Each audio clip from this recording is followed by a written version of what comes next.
Class 8 Baba or Baba Ki Chadi.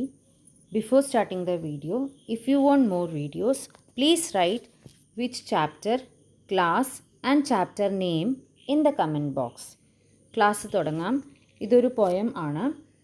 Baba or ബാബ കി ഛടി. ബാബ കി ഛടി പറഞ്ഞു കഴിഞ്ഞാൽ ഈ വയസ്സായ മുത്തശ്ശന്മാരും അപ്പൂപ്പന്മാരൊക്കെ ഊന്നുവടിയൊക്കെ ഉപയോഗിക്കുമല്ലോ, അതിനെയാണ് ഇപ്പോൾ ആ ഫോട്ടോയിൽ കാണുന്ന പോലെ ബാബ പറഞ്ഞ മുത്തശ്ശനും മുത്തശ്ശൻ്റെ ആ വടിയും. ഓക്കെ, ഇത് എഴുതിയിരിക്കുന്നത് ഗുൽസാർ. पोयम साथ साथ चलते हैं दोनों ബാബ ഓർ ബാബ കി ഛടി.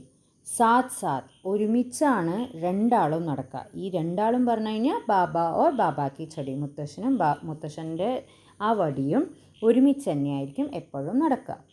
പെഹലെ വോ कहता है चल चल बाहर चलते हैं और उठा लेता है छड़ी को. പെഹലെ വോ कहता है चल. വോ कहता പറഞ്ഞു കഴിഞ്ഞാൽ ആദ്യം അവർ അത് പറയുന്നു. വോ कहता है. പെഹലെ വോ, ഇവിടെ വോ ആദ്യം പറയണത് വോ ബാബ പറയും ബാ വെളി പോവാന്ന്. ചൽ ബാഹർ ചലത്തെ ഹെ ഓർ ഉഠാ ലേത്താ ഹെ ഛടി കോ. വാ പുറത്ത് പോവാ പറഞ്ഞു കഴിഞ്ഞിട്ട് വടിയെ എടുക്കും. ബിസ്തർ പർ ജോ ലേറ്റി ഹുയി തി. ബിസ്തർ പറഞ്ഞു കഴിഞ്ഞാൽ ബെഡിൽ അല്ലെങ്കിൽ കിടക്കയിൽ. അത് ലേറ്റി ഹുയി തി പറഞ്ഞാൽ അത് കിടക്കുക, അതായത് വെച്ചിരിക്കുക എന്നുള്ള രീതിയിലാണ്. ഫിർ വോ ഉസ്കാ ഹാത്ത് പകഡ് ബാഹർ ലാത്തി ഹെ. അത് കഴിഞ്ഞിട്ട് എന്താണ്, ഫിർ വോ ഉസ്കാ ഹാത്ത് പകഡ്, അതായത് ഇപ്പോൾ തിരിച്ച് ആ വോ പറയണത് ബാബ കി ഛടി, ആ ഛടിയുടെ അതായത് വടിയുടെ കൂടെ കൈ പിടിച്ചിട്ട് ബാബ വെളിയിലേക്ക് നടക്കും. സാത്ത് സാത്ത് ചലത്തെ ഹേ ദോനോ ബാബ ഓർ ബാബ കി ഛടി, രണ്ടാളും ഒരുമിച്ച് നടക്കും. നെക്സ്റ്റ്, ഛടി ഭഗാ ദേത്തി ഹേ കോയി ഗലി കാ കുത്ത ഭോങ്കെ തോ ബാഗ് തലക് ജാത്തെ ഹേ ദോനോ. അതായത് ഛടി ഭഗാ ദേത്തി ഹേ, ഈ വടി ഉണ്ടല്ലോ, ഗലി കാ കുത്ത പറഞ്ഞു കഴിഞ്ഞാൽ സ്ട്രീറ്റ് ഡോഗ്സ്. ഓക്കെ, സ്ട്രീറ്റ് ഡോഗ്സിനെ ഈ ഛടി വടി കൊണ്ട് ഓടിപ്പിക്കും, വടി ഓടിക്കും. ഓക്കെ, ഭോങ്കെ തോ ബാഗ് തലക് ജാത്തെ ഹേ ദോനോ. ബാഗ് തലക് പറഞ്ഞാൽ ഗാർഡൻ വരെ അവരെന്നിട്ട് നടന്നു പോകും. थक जाए तो बाबा अक्सर छड़ी पे माथा ठेक के बेंच पे बैठ भी जाते था. थक जाए പറഞ്ഞു കഴിഞ്ഞാൽ ടയേർഡ് ആയി കഴിഞ്ഞാൽ ബാബ പലപ്പോഴും അല്ലെങ്കിൽ മിക്കവാറും, അക്സർ പറഞ്ഞു കഴിഞ്ഞാൽ പലപ്പോഴും അല്ലെങ്കിൽ മിക്കവാറും, ഛടി പേ ഊന്നുവടിയിൽ മാഥ പറഞ്ഞു കഴിഞ്ഞാൽ നെറ്റി മുട്ടിച്ചിട്ട് ബെഞ്ചിൽ അങ്ങനെ ഇരിക്കും. അതിവിടെ നമുക്ക് ഈ ഒരു പേജിൽ നമുക്ക് കാണാം ഇങ്ങനെ കേട്ടോ. ടയേർഡ് ആയി കഴിഞ്ഞ് കഴിഞ്ഞാൽ ഇങ്ങനെ അതിലേക്ക് നെറ്റി മുട്ടിച്ചിട്ട് ഇരിക്കും. ഓക്കെ, നെക്സ്റ്റ്, छड़ी ही उठकर कभी कभी बाबा को दिखाती है नया नया जो भौर आया है नए नए पेड़ों पर. അതായത് ഊന്നുവടിയും കൊണ്ട് നടക്കല്ലേ, അപ്പോൾ ആ ഊന്നുവടി ഇവിടെ ജസ്റ്റ് ഒരു ഐറണി പോലെ പറയുകയാണ്. ഊന്നുവടിയാണ് ചില സമയത്ത് എന്ത് കാണിച്ചു കൊടുക്കുക, നയ ജോ ബോറായ. ബോർ പറഞ്ഞു കഴിഞ്ഞാൽ മാമ്പൂവ് അല്ലെങ്കിൽ മാവിൽ വരുന്ന ആ പൂവുണ്ടല്ലോ, ആ പൂവിനെ കാണിച്ചു കൊടുക്കണം. അത് നയ പേടവും പുതിയ മരത്തിൽ വരണ മാമ്പൂക്കൾ കാണിച്ചു കൊടുക്കണത് ഈ വടിയാണെന്നാണ് പറയണത്.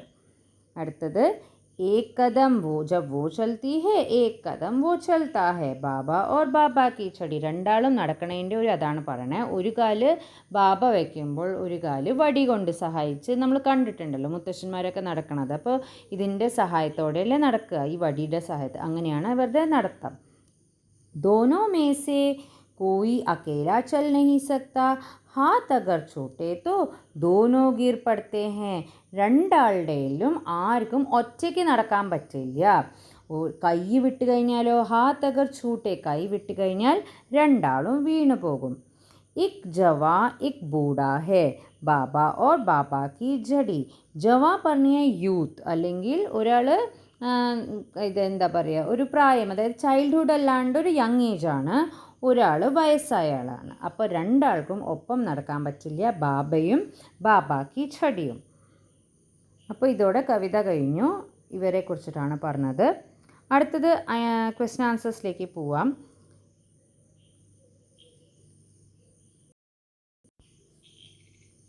അടുത്തത് നമുക്ക് ഇതിൽ വന്നിരിക്കുന്ന ക്വസ്റ്റ്യൻ ആൻസേഴ്സിലേക്ക് പോവാം. ആദ്യത്തെ ക്വസ്റ്റ്യൻ ആണ്, साथ साथ चलते हैं दोनों बाबा और बाबा की छड़ी. इससे आप क्या समझते हैं? രണ്ടാളും ഒരുമിച്ച് നടക്കും എന്ന് പറയുന്നുണ്ടല്ലോ, അതൊന്ന് എന്താണെന്ന് നമുക്ക് മനസ്സിലാവണത്. इसका तात्पर्य है कि बाबा और उसकी छड़ी हमेशा साथ साथ होते हैं. बाबा के बिना छड़ी और छड़ी के बिना बाबा नहीं चल सकते. രണ്ടാളും തമ്മിൽ തന്നെയാണ് നടക്കണം, അതായത് ഒരുമിച്ച് തന്നെയാണ് നടക്കണം, ഒരാളൊഴിച്ച് ഒരാൾക്ക് നടക്കാൻ പറ്റില്ല. नया नया जो बोर आया और नए नए पेड़ों पर बोर आया है नए नए पेड़ों पर. इसका तात्पर्य क्या है? നമ്മൾ അതിൽ കവിതയിൽ പറഞ്ഞല്ലോ മാമ്പൂവിൻ്റെ കാര്യം, അതാണ് ചോദിക്കണത്. इसका तात्पर्य है कि बाबा छड़ी के मदद से चलकर नए पेड़ों में आए बोर देखते हैं. ബാബ ഈ ഊന്നുവടിയുടെ സഹായത്തോടെയാണ് മരത്തിൽ വന്നിരിക്കുന്ന ബോറുണ്ടല്ലോ മാമ്പൂവൊക്കെ കാണാറുള്ളത്. अर्थात बाबा छड़ी के साथ चलकर आसपास के सारे दृश्य देखते हैं. വടിയുടെ സഹായത്തോടെയാണ് പ്രകൃതി സൗന്ദര്യം ആസ്വദിക്കുന്നത്. അത് നമുക്ക് ഈ ഒരു ഡ്രോയിങ്ങിൽ നമുക്ക് മനസ്സിലാവും. മൂന്നാമത്തെ ക്വസ്റ്റ്യൻ ആണ്, ബാബ और बाबा की छड़ी दोनों में से कोई अकेला चल नहीं सकता. क्यों? രണ്ടാളുടെയൊന്നും ആർക്കും ഒറ്റയ്ക്ക് നടക്കാൻ പറ്റില്ല. അത് നമ്മൾ കവിതയിൽ നോക്കിയല്ലോ, അതെന്താ കാരണം? बाबा अब बूढ़े हो गए हैं, अर्थात उन्हें चलने के लिए किसी की मदद चाहिए जो वह छड़ी की सहायता लेते हैं. അവർ വയസ്സായ കാരണം ആരുടെങ്കിലും സഹായം ഇല്ലാണ്ട് നടക്കാൻ പറ്റില്ല, അപ്പോൾ അവർ വടിയാണ് യൂസ് ചെയ്യണത്. उसी तरह छड़ी भी दूसरे के द्वारा उठाए बिना नहीं चल सकता. വടിയും അതല്ലേ, സ്വന്തം നടക്കാൻ പറ്റില്ലല്ലോ, അതൊരു നോൺ ലിവിങ് തിങ് അല്ലേ, അപ്പോൾ അതും അങ്ങനെയാണ്, അതായത് മറ്റുള്ളവരുടെ അവരെടുക്കാണ്ട് അത് നടക്കാൻ പറ്റില്ല സ്വന്തം. इसलिए दोनों साथ साथ चलते हैं कहा गया. അതാണ് രണ്ടാളും ഒരുമിച്ച് നടക്കണമെന്ന് പറയണത്. അടുത്തത് നമുക്ക് നെക്സ്റ്റ് എക്സസൈസിലേക്ക് വരാം. ബാബ और छड़ी दोनों के आपसी संबंध की सूचना देने वाली पंक्तियां कविता में चुनकर लिखी. അതായത് ലൈൻസ് എഴുതാൻ രണ്ടാളുടെ തമ്മിലുള്ള ഒരു സംബന്ധം, അതായത് കണക്ഷനാണ് കാണിക്കേണ്ടത്. അപ്പോൾ ഫസ്റ്റ് ലൈൻ അതിൽ ഓൾറെഡി തന്നിട്ടുണ്ട്, സാത്ത് സാത്ത് ചലത്തെ ഹേ ദോനോ. ബാക്കി നമുക്ക് ലൈൻസ് ചെയ്യാം. थक जाए जो बाबा अक्सर छड़ी पे माथा ठेक के बेंच पर बैठ जाते हैं. ഇതൊരു ലൈൻ ആക്കാം. അത് കഴിഞ്ഞിട്ട് നെക്സ്റ്റ് ലൈനും ചെയ്യാം. छड़ी ही उठकर कभी कभी बाबा को दिखाती है नया नया जो बोर आया है नए नए पेड़ों पर. ओके, അടുത്ത ലൈനും सेमा बा एक कदम जब बा वो चलती एक कदम वो चलता है. ഓക്കെ, ഇത് മൂന്നാമത്തെ ലൈനാണ്. അപ്പോൾ 3 ലൈൻസ് ഇങ്ങനെയാവും. അടുത്തത് നെക്സ്റ്റ് എക്സസൈസ്, ये आशय वाले पंक्तियाँ पहचान कर लिखिए. അതായത് ഈ ഒരു ലൈൻസ് എഴുതണ്ടല്ലോ, ആ ലൈൻ മീനിങ് വരുന്ന കവിതയിലത്തെ ലൈൻസ് ആണ് ഇവിടെ പറഞ്ഞിരിക്കുന്നത്. ഫസ്റ്റ് വൺ, छड़ी बाबा को गिरने से बचाती है. ഈ ഒരു മീനിങ് വരുന്ന ലൈൻസ് ഏതാണെന്നാണ് അവർ ചോദിക്കുന്നത്. അപ്പോൾ ഈ ലൈൻസ് വരുന്നത്, फिर वो उसका हाथ पकड़कर बाहर लाती है. ഓക്കെ, രണ്ടാളും കൈ പിടിച്ചിട്ടാണ് വരണതെന്നാണ് പറയണത്. നെക്സ്റ്റ് ലൈൻ, थक जाने पर छड़ी बाबा को सहारा बनती है. അപ്പോൾ ടയേർഡ് ആവുമ്പോൾ സഹാര बनती है, അതാണ് ഇവിടെ. थक जाए तो बाबा अक्सर छड़ी पर माथा टेक के बेंच में बैठ भी जाते हैं. ओके, लास्ट लाइन है, छड़ी और बाबा दोनों एक दूसरे के सहारे ही चल सकते हैं. അപ്പോൾ എന്താണ് അത് വരുന്നത്, दोनों में से कोई अकेला चल नहीं सकता. റൈറ്റ്, ഇതാണ് എക്സസൈസ്. ഇനി അടുത്തത്, ये पंक्तियाँ पढ़े, रेखांकित शब्दों का विश्लेषण करें. इन पंक्तियों का वो किस किस के लिए प्रयुक्त होता है. അപ്പോൾ ഇതിൽ वो വരുന്നത് എന്തിനെയാണ് സൂചിപ്പിക്കുന്നതാണ് പറയണത്.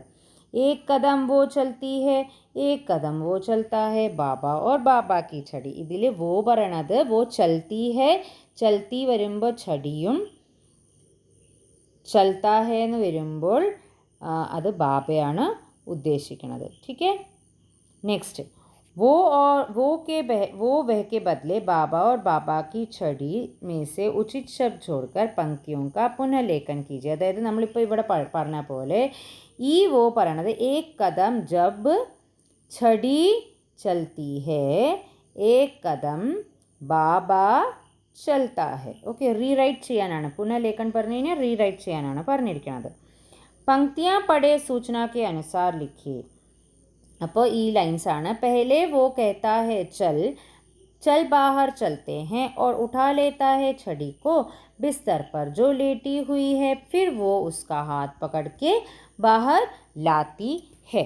ठीक है, तो क्या है फर्स्ट, पहले पंक्ति का वो किसके लिए प्रयुक्त किया गया है. ഈ वो എന്താ, ആരെയാണ് ഉദ്ദേശിക്കണേ?